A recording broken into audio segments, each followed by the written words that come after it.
वालेकुम स्टूडेंट, कैसे हैं आप लोग? ठीक खैर खैरियत से फर्स्ट सेकेंड ईयर के पेपर कंप्लीट हो चुके हैं। तो wish you best of luck कि आपके अच्छे रिजल्ट्स आएँ। अच्छा, हम फर्स्ट ईयर के फिज़िक्स पढ़ रहे थे, तीसरा चैप्टर हमने स्टार्ट किया हुआ था। कुछ टॉपिक्स जो मेन टॉपिक्स थे वो पढ़ लिए थे। आज का जो हमारा टॉपिक है वो है, आज का हमारा टॉपिक क्या है? Momentum and explosive forces. ठीक है, मोमेंटम, क्योंकि हमने इस चैप्टर में मोमेंटम क्या होता है, law of conservation of momentum, momentum से रिलेटेड बहुत सारी चीज़ें हमने पढ़ ली थी। ठीक है, तो आज इसमें हमने एक्सप्लोसिव फोर्सेस जो होते हैं, ठीक है, उसके बारे में पढ़ेंगे। अच्छा, ऐसा करते हैं कि फ़र्ज़ करें ये हमारे पास जो है ना, ये एक बॉम्ब है। ठीक है, असली वाला नहीं है, बॉल है, लेकिन चले आप फ़र्ज़ करते हैं कि ये क्या है, बॉम्ब है। अब क्या होता है कि जो स्टार्ट में इसका मोमेंटम था ना, इसका स्टार्ट में इसका मोमेंटम क्या था? ज़ीरो। इनिशियल इसका मोमेंटम जो था वो हमारे पास वो ज़ीरो था। क्या हुआ कि धमाका हो गया। ठीक है, एक्सपेल हो गया, धमाका हो गया। तो जब धमाका हुआ तो इसके फ्रेगमेंट जो हैं वो अलग अलग मतलब कहीं इधर गिर गए, कहीं पार्ट्स इधर गिर गए, कई फ्रेगमेंट नीचे गिर गए, कहीं इधर कहीं उधर। तो अगर हम टोटल सबको इकट्ठा करें ना, तो उन टोटल का आंसर क्या आएगा? ज़ीरो। तो इसका मतलब क्या हुआ? इसका मतलब ये हुआ कि जो आपका according to law of conservation of momentum के अकॉर्डिंग अगर आप उसको देखते हुए चले ना, तो क्या होता है कि आपका जो मोमेंटम होगा ना वो हमेशा कंजर्व्ड रहेगा इन आइसोलेटेड बॉडी। ठीक है, अब फॉर एग्जांपल ये हमारे पास शेल है, ठीक है, बॉम्ब है। ठीक है, तो क्या होता है कि पहले ये रेस्ट पे था, एक बंदे ने मस्ती की और उसने वो पिन निकाल दिया। अब पिन निकालने के बाद क्या होता है? डर लगता है कि धमाका होगा, ब्लास्ट होगा। अब क्या हुआ कि इसके जो शेल्स हैं ये डिफरेंट पार्ट्स में गिर गए। ठीक है, गिर गए तो इसका जो टोटल मोमेंटम होगा ना, पहले जीरो था तो ब्लास्ट के बाद भी क्या होगा? जीरो ही रहेगा। ठीक है, आगे पीछे नहीं होगा। एक्सप्लोजन के बाद क्या होगा? जीरो होगा। ठीक है, तो आप देख सकते हैं फॉर एग्जांपल के दो टुकड़े हो जाते हैं। ये फॉर एग्जांपल मेरे हाथ आप देख लें, ये दो टुकड़े हो जाते हैं तो ये ऐसे गिर जाते हैं। ठीक है, अब ऐसे गिर गए तो अगर इन दोनों का हम मोमेंटम चेक करें ना, तो जो टोटल मोमेंटम होगा वो हमारे पास क्या होगा? जीरो, मतलब कंजर्व, कांस्टेंट, सेम। अच्छा, या यहां हम बात करते हैं। ठीक है, अब देखें हमारे पास क्या था, ये एक शेल था, ये वाला शेल था। ये जब धमाका हुआ तो इसके तीन पीसेस हो गए, एक इधर जा गिरा, एक इधर जा गिरा और एक जमीन पे जा गिरा। ठीक है, अब क्या हुआ कि इन तीनों को अगर हम इकट्ठा करके वेक्टर्स की फॉर्म में लिखे तो इसका जो रिजल्टेंट होगा ना वो क्या होगा? जीरो। इसका मतलब क्या होता है कि आप आइसोलेटेड बॉडी में कोई भी आपका जो मोमेंटम होगा ना वो हमेशा क्या होगा? कंजर्व्ड रहेगा, वो कभी चेंज होगा ही नहीं। ठीक है, ये नेचर का भी एक फलसफा है कि आप नहीं भी चाहते, ठीक है, तो भी आपका जो मोमेंटम होता है ना वो कंजर्व्ड ही रहने की कोशिश करता है, बैलेंस रहने की कोशिश करता है। एक और एग्जांपल के तौर पे मैं समझाता हूँ। ये हमारे पास एक पिस्टल है।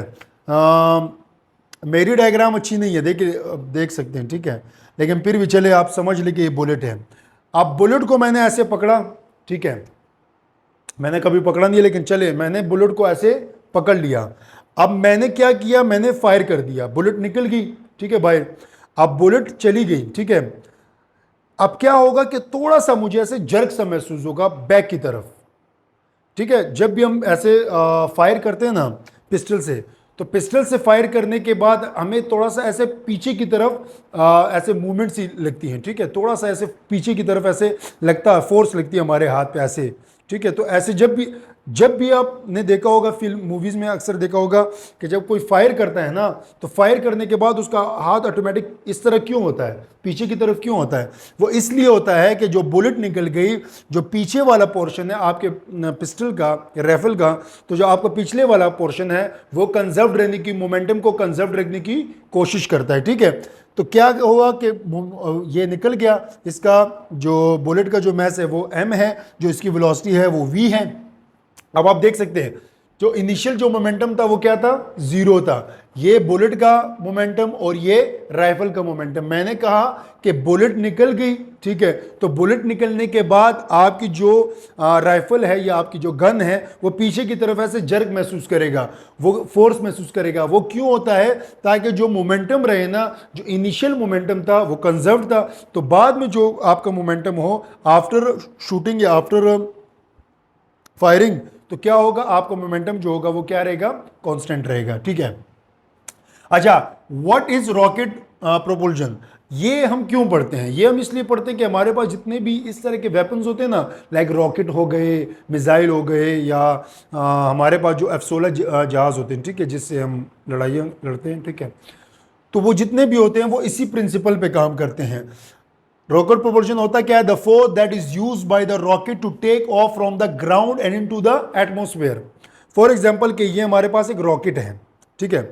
अब रॉकेट बाद में समझाऊंगा रॉकेट क्या होता है, कैसा होता है वो, पहले ये रॉकेट है, अब ये उड़ा, ठीक है। अब इसका इनिशियल जो मोमेंटम था वो जो था वो था, ठीक है, जीरो था, ये जो भी था, ठीक है।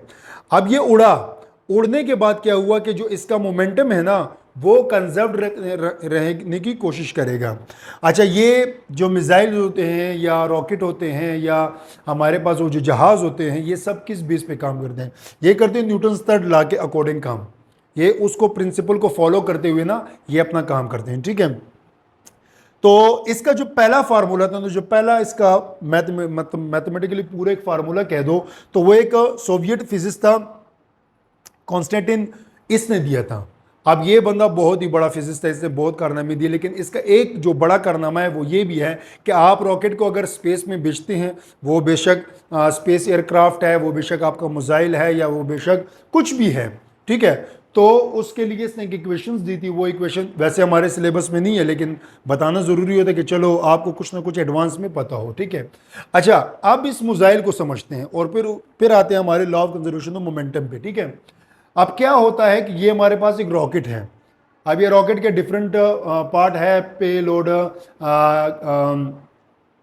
कैप्चर मैकेनिज्म, ऑक्सीजन, इस ये जो टैंक होता है इसमें ऑक्सीजन होता है, और यहाँ कंबस्टन चैम्बर, ठीक है, यहाँ आग लगती है, ठीक है।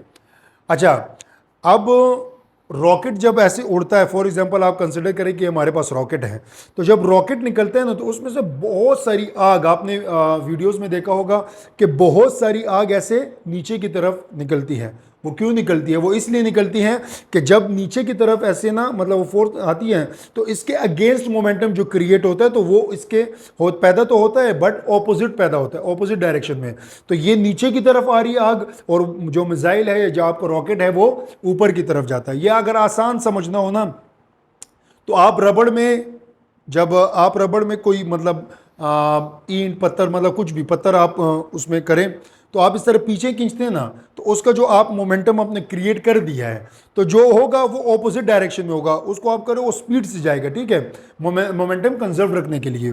तो ये जो रॉकेट हो गया, इसमें से फ्यूल निकलता है, ठीक है। वो फ्यूल क्यों निकलता है, वो इसलिए निकलता है, आपने जहाज़ों में भी देखा होगा, जो छोटे जहाज़ होते हैं, वार वेपन्स, वार प्लेन जिसको बोलते हैं, उसमें भी आप देख सकते हैं, मिसाइल में भी आप देख सकते हैं, तो ये स्पेस क्राफ्ट में भी आप देख सकते हैं।